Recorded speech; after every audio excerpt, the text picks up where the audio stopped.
دا ستا دی مورکۍ ښه دا مونږ تا ته جوړ کړی دی عرفي سند دی تاسو لیدی شئ زما شاته چې کوم کور ګورئ موږ غواړو په دې کال کې 2500 همداسې کورونه جوړ کړو. زه هم دا اوس د شګۍ کلي د خوږاڼي ولسوالۍ او د ننګرهار ولایت کې ولاړ یم.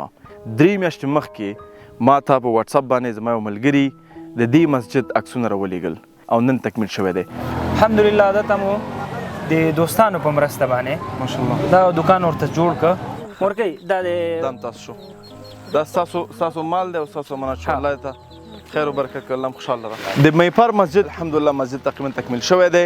د نن لپاره 280 تنه یتیمان موږ راوستل که څه هم قمر کې تقریبا 1250 کسان دي چې هغه په مختلفو ولایتو کې درسونه دا اوس وایي.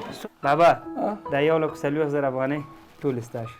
زه خدای پاک پروردګار مخ راوړم. دا د الله کور غوښتنه یې کړې وه الحمدلله مسجد ورته جوړ شو آباد شو هغه د مشران ناست دي. قمر بنسټ لله الحمد 25 ولایتو کې د 200 څخه ډېر څاګانې یا کوهیان وهلي.